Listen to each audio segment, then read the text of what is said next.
Bienvenue dans ce club des territoires. Bonjour Pierre Ouzoulias, merci beaucoup d'être avec nous, sénateur communiste des Hauts-de-Seine, vice-président du Sénat. Bonjour Stéphane Piednoir, merci également d'être avec nous, sénateur Les Républicains de Maine-et-Loire. Et bonjour Emmanuel Lucas, merci d'être là. Vous êtes journaliste à La Croix, chef de la rubrique famille dans ce quotidien et à lire toute la semaine dans La Croix. Votre grand dossier sur les écoles privées, elles rencontrent un succès grandissant et sont de plus en plus la cible de critiques politiques. Vous répondez à plusieurs d'entre elles toute cette semaine dans La Croix. Comment sont-elles financées? Sont-elles suffisamment contrôlées? Sont-elles trop élitistes?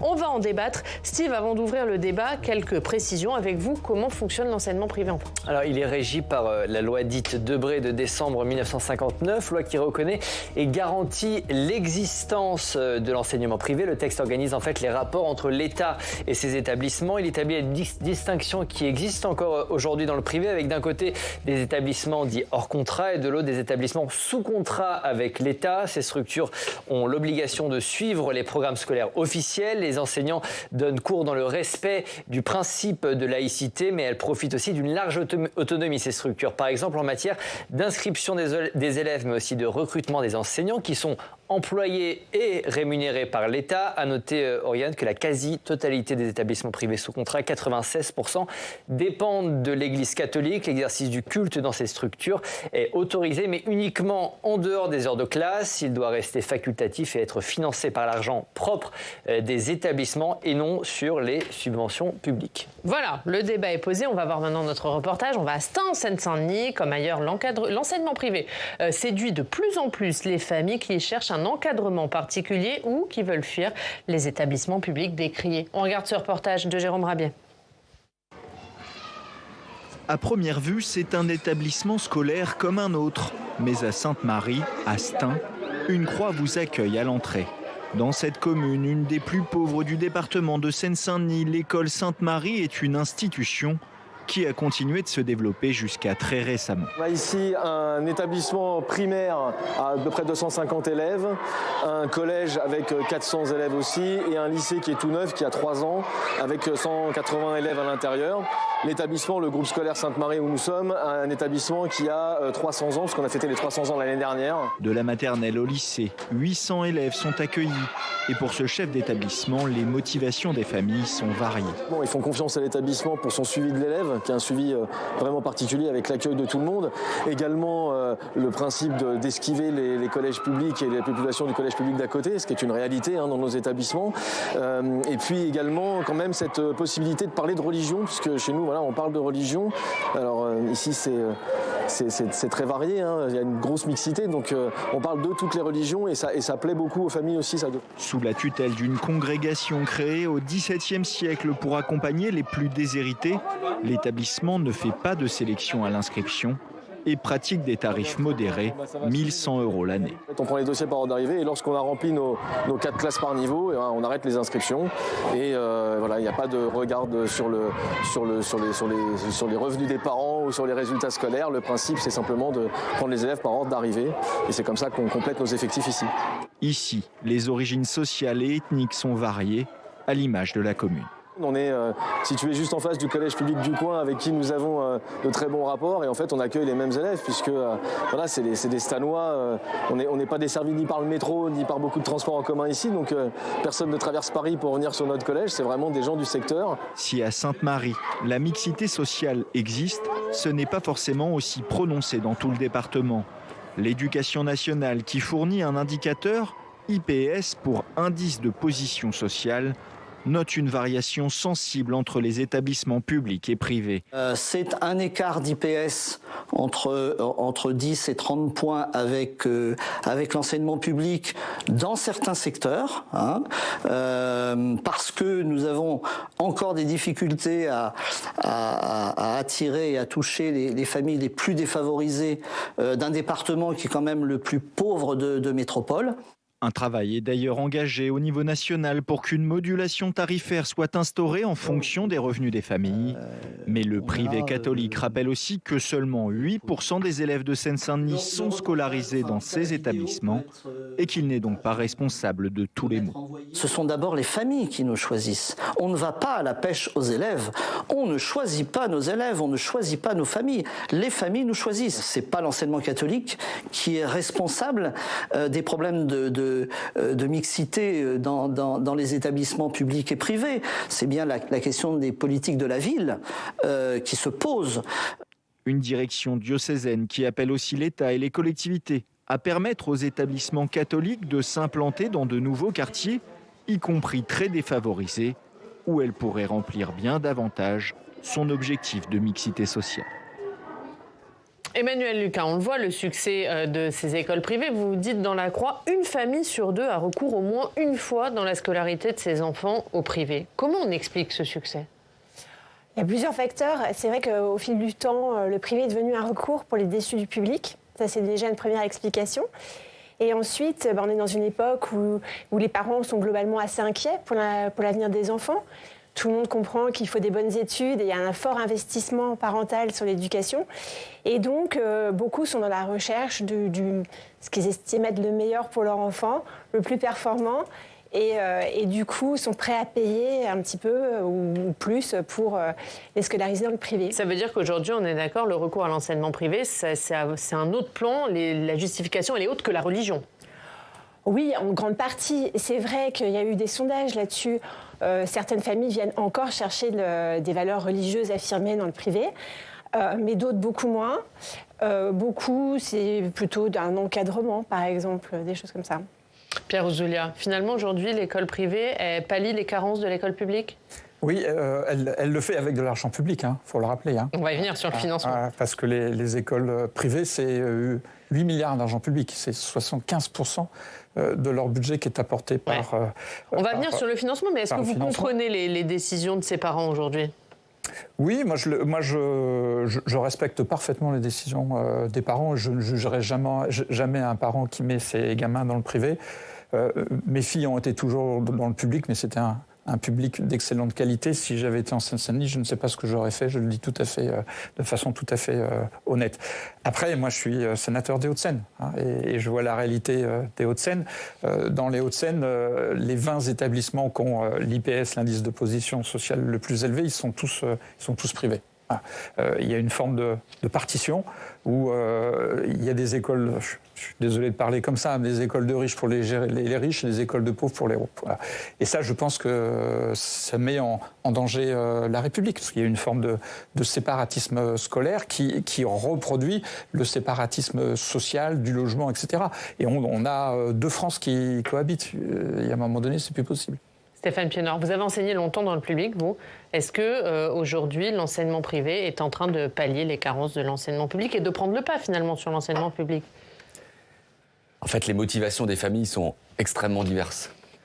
Et ce que j'entends là pour les Hauts-de-Seine ou pour des départements d'Île-de-France n'a rien à voir avec ce que moi je peux connaître par exemple dans le Maine-et-Loire. Vous le savez que dans le Grand Ouest, d'une manière générale, l'enseignement privé est très présent. Il y a près de 500 000, sur les 2 millions d'élèves scolarisés, il y en a près de 500 000 dans les deux régions, Pays de la Loire et Bretagne, parce qu'il y a une histoire. Et j'ai un nombre de communes incroyables, des régions tout entières, des zones tout entières du département, où il n'y a qu'une école qui est une école privée. Là, il n'y a pas une question de différenciation, et l'école privée, elle accueille tout le monde, elle accueille tous les enfants de la commune, et même des communes avoisinantes. C'est le premier point. Et évidemment, on parlera de financement, mais ce serait une hérésie que d'aller prétendre qu'il faut construire absolument un établissement public pour faire le pendant de l'école privée. Ça, c'est quelque chose que je ne valide pas du tout. Ensuite, sur les motivations, quand il y a les deux systèmes qui coexistent, et qui coexistent heureusement depuis fort longtemps maintenant, et à chaque fois qu'on a essayé de secouer le cocotier, ça s'est mal passé. Je fais référence à la loi Savary en 84, où pourtant on pensait que tout était aligné, et ça ne s'est pas bien passé. Mais parfois, quand il y a les deux écoles à disposition, on fait des choix qui sont des choix pragmatiques pour les familles. On ne choisit pas l'école privée parce qu'on va y enseigner le fait religieux. On la choisit parce qu'elle est plus près du domicile. C'est comme ça que ça se passe concrètement dans la vraie vie des familles. Et donc il y a ce ce microcosme parisien au sens large, où on va peut-être parler d'élitisme, etc., on a vraiment peut-être des choix, une volonté de déterminer l'orientation future de notre enfant qui est propre aux choix qui sont possibles dans la région parisienne. Et puis en province, c'est pas du tout le même univers, quoi. On parle pas de la même chose. On va parler d'élitisme justement. Emmanuel Lucas, c'est même le premier volet de vos papiers dans la Croix. Est-ce qu'aujourd'hui, l'enseignement privé est un enseignement élitiste ? Au point de vue social, si on raisonne en moyenne, alors effectivement, il est très divers l'enseignement privé. Et c'est vrai que ça n'a rien à voir. La petite école de campagne dans le Maine-et-Loire n'a certainement rien à voir avec le grand lycée parisien, ça c'est sûr. En moyenne, en revanche, c'est vrai que les IPS, donc les indices de positionnement social calculés par le ministère, montrent quand même que les familles du privé sont plus riches que les familles du public, en très large. Voilà. Et ça s'explique parce qu'il faut payer quand même le privé. Donc il y a forcément toujours il y a des gens qui ne pourront pas y aller dans les conditions actuelles. Et vous dites même, que le chiffre augmente. Vous dites que c'était 30%, le privé comptait 30% d'enfants issus de familles favorisées en 2002 et aujourd'hui c'est 40%. Oui, tout à fait. Tout à fait. Parce que pour plein de raisons qui tiennent à la société, qui tiennent à l'implantation et au lieu d'implantation, c'est vrai que les écoles privées, elles se sont vraiment tirées par la gentrification des centres-villes, en fait, dans les grandes villes. Et puis aussi sur la population des catholiques pratiquants qui cherchent pour le coup une école privée catholique.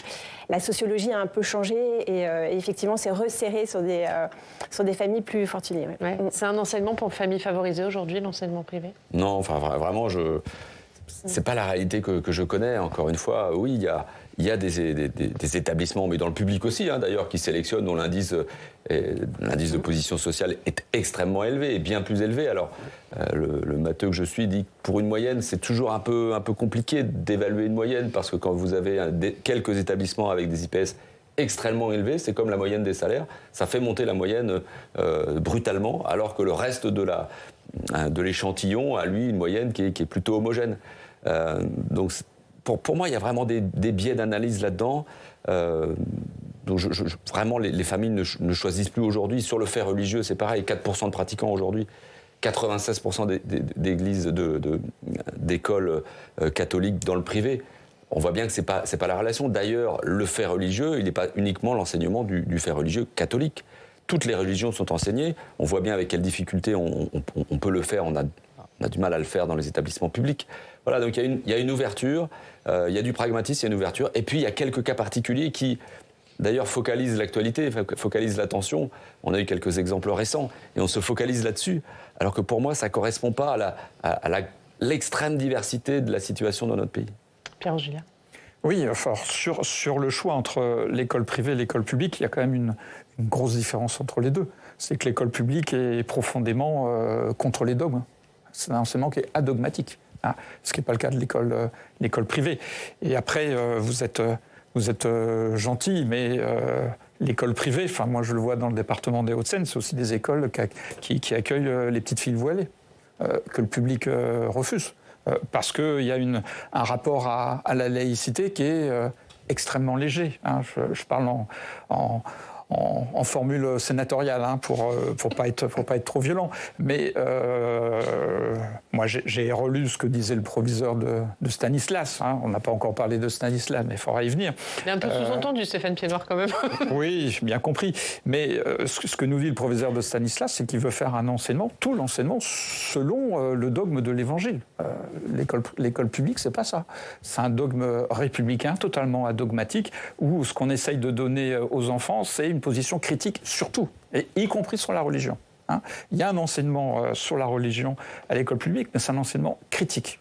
Je ne suis pas sûr que dans l'école privée, il y ait aussi un enseignement critique sur ou les religions. Mais dans l'école privée, les enseignants sont quand même tenus au principe de neutralité et de laïcité. C'est pas ce qu'ils me disent. On va demander à Emmanuel Lucas, puisque vous avez beaucoup travaillé là-dessus. Emmanuel Lucas, est-ce qu'il y a un problème de respect de la laïcité dans ces établissements ? Les règles ne sont pas les mêmes. Il y a un statut qui n'est pas le même. Ce qu'on appelle le caractère propre dans le jargon.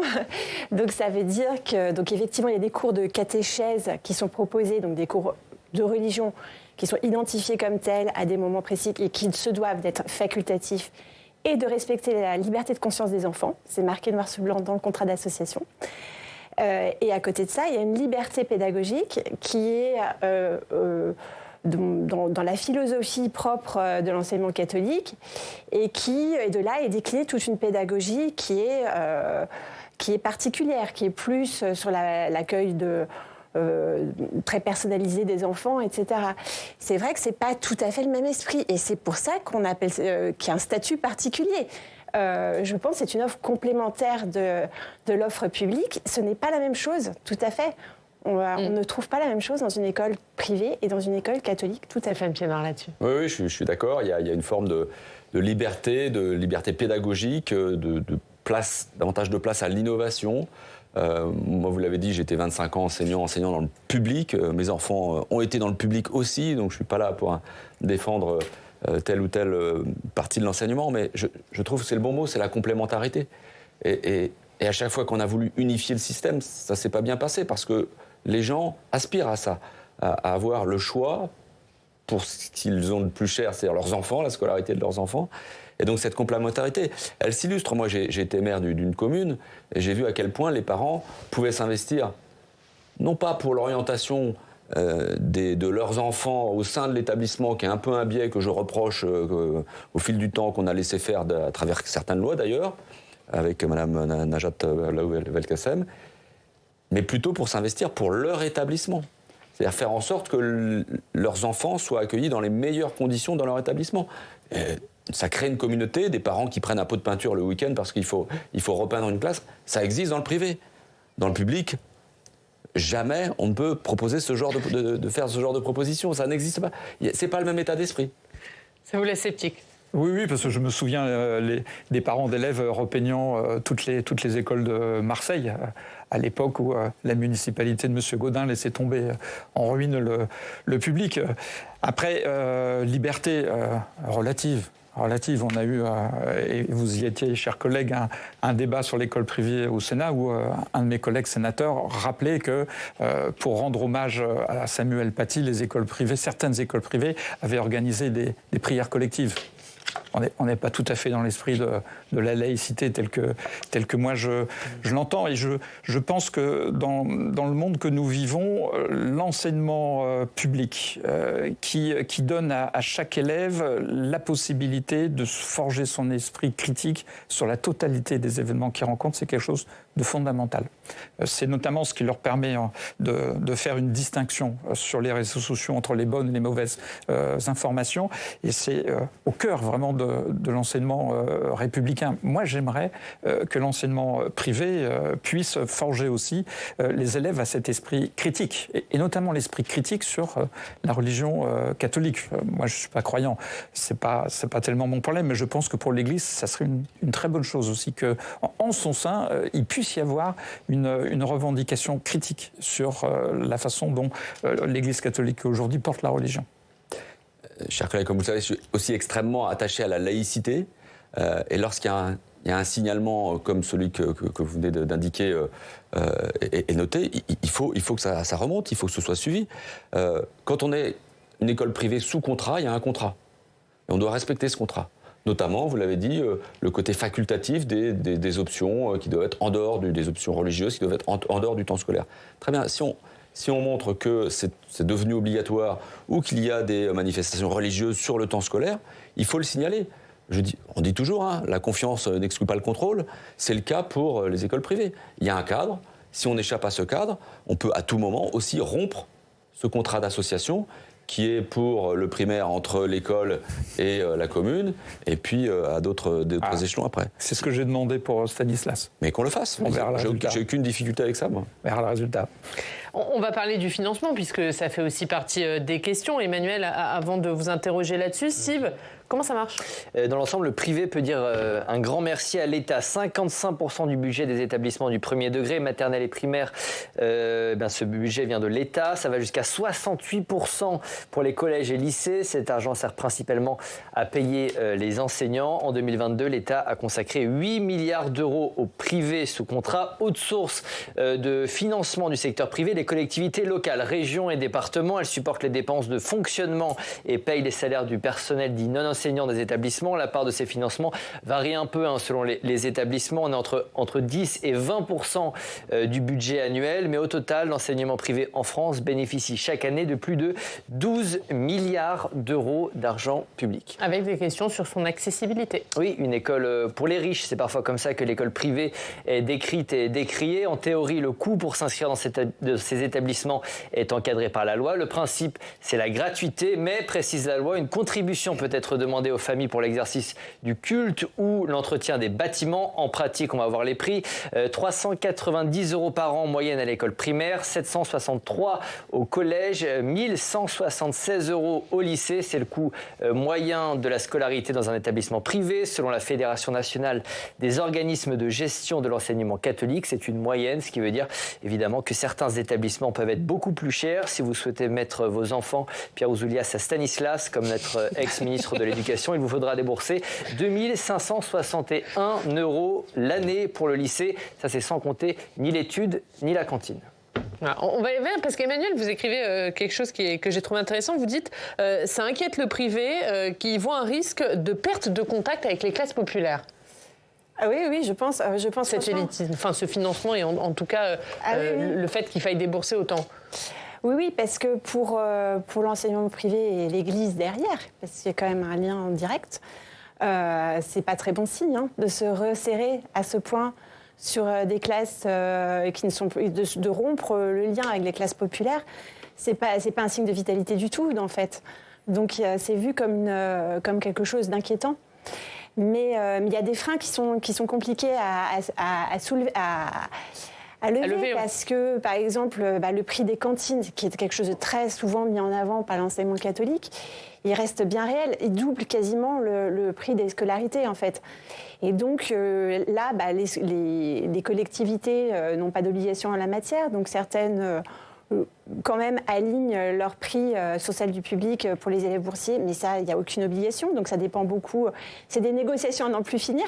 Dans le protocole de Pape Ndiaye, parce que l'ancien ministre de l'Éducation avait mis en place tout un protocole de discussion avec le privé pour justement favoriser la mixité. Et donc, normalement, il doit y avoir des indicateurs de tout ça. Ça doit être beaucoup plus encadré par l'État. Pour l'instant, c'est un peu au point mort parce qu'il y a eu beaucoup de changements dans le ministère, au ministère de l'Éducation. Mais normalement, ça doit être mis sur les rails maintenant et ça doit avancer là-dessus. Pierre Ouzoulias, il faut relancer ces indicateurs pour favoriser la mixité ? Je ne crois pas du tout à la possibilité de mettre en œuvre ce type de disposition pour une raison forte et structurelle, c'est que les établissements publics, ils sont organisés par l'État. Vous avez des recteurs. Pour les établissements privés, chaque établissement est tout à fait autonome. Stanislas, c'est une société anonyme.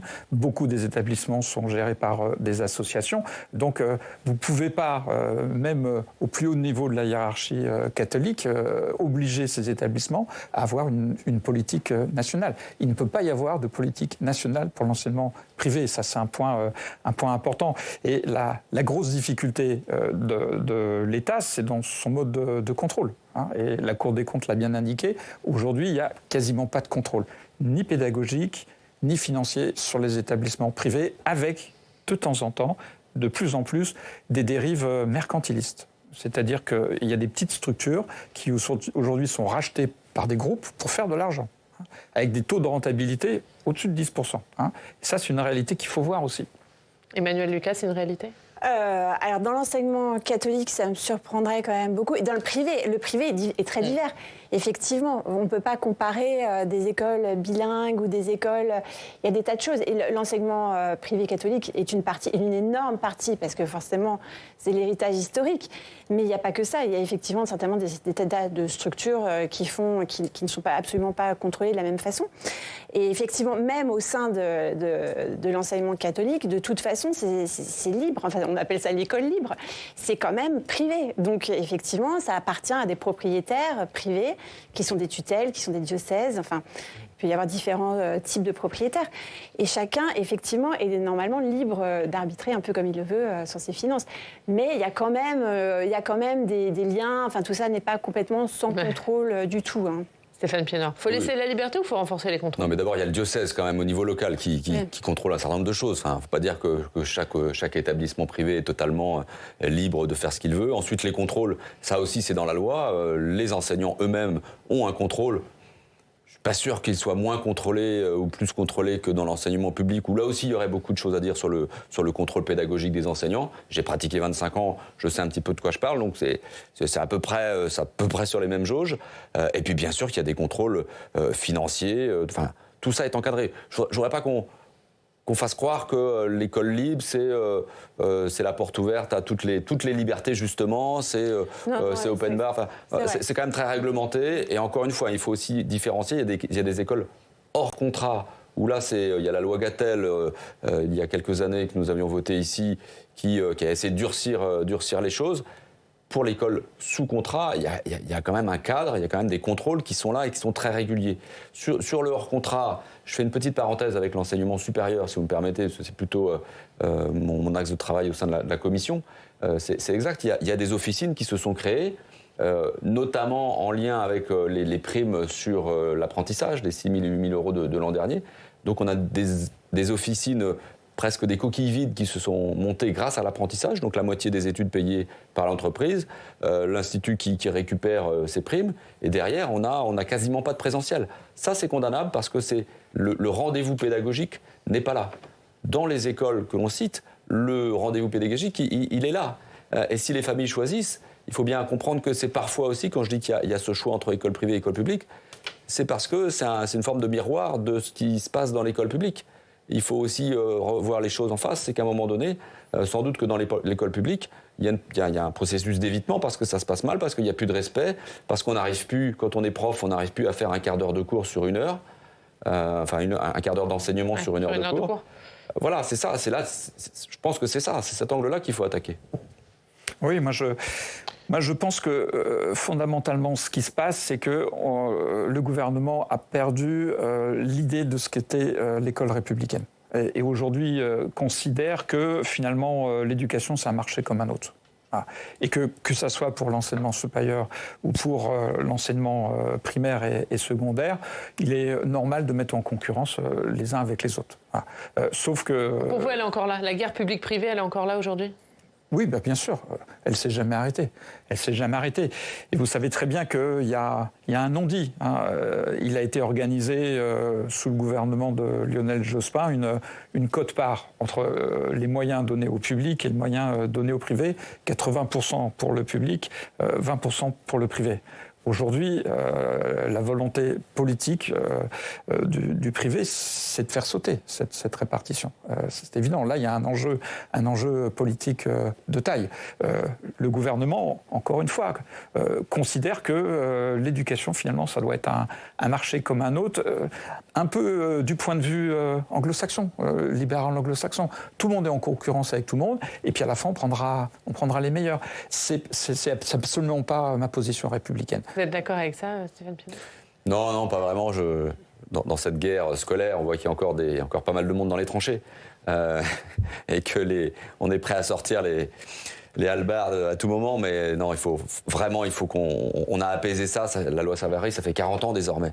Je me souviens, j'étais jeune lycéen à l'époque, jeune collégien même, je me souviens des remous que ça avait suscité, alors qu'on voulait justement ça, un ensemble unifié du service public de l'enseignement. Non, il faut laisser cette complémentarité, il faut laisser le choix aux familles, parce que le choix, ça offre une diversité d'orientation, une diversité de cursus, et parfois des allers et retours. J'ai vu des élèves du privé arriver dans mon établissement public, parce qu'ils y étaient virés, et des élèves qu'on virait du public qui allaient dans le privé. Ça existe aussi. Donc, encore une fois, je crois qu'on fait vraiment un focus sur de très très grands établissements prestigieux parisiens. On peut citer Stanislas, mais Louis le Grand dans le public. Enfin, c'est un microcosme. Il faut bien comprendre que c'est un microcosme parisien avec un mode de sélection sans doute pour des foyers très riches. Le reste du pays ne fonctionne pas du tout comme ça. Je vous laisse le mot de conclusion, Emmanuel Lucas, parce que toute votre série à lire dans La Croix, ça a pour but d'éclairer un peu sur les critiques auxquelles fait face l'enseignement privé. Qu'est-ce que vous avez envie, en quelques mots, qu'on retienne ? Je pense que c'est une forme de nuance. C'est vrai que c'est compliqué. Les statuts ne sont pas les mêmes. Ça peut être parfois mal compris. Mais je pense que quand on regarde les choses de près, effectivement, il n'y a pas un scandale du privé en France. Ça, je ne crois pas. Enfin, du moins du privé catholique tel que moi je l'ai étudié dans ces articles-là. Je crois franchement qu'effectivement, il est très divers et ça correspond à des familles qui ont des demandes très, très variées. Et il a trouvé sa place à côté du public, en fait. Donc, finalement, ça se passe pas si mal que ça, quand même. Voilà, on termine sur une note positive. On va regarder ce qu'il y a à la une de la presse régionale avant de se quitter.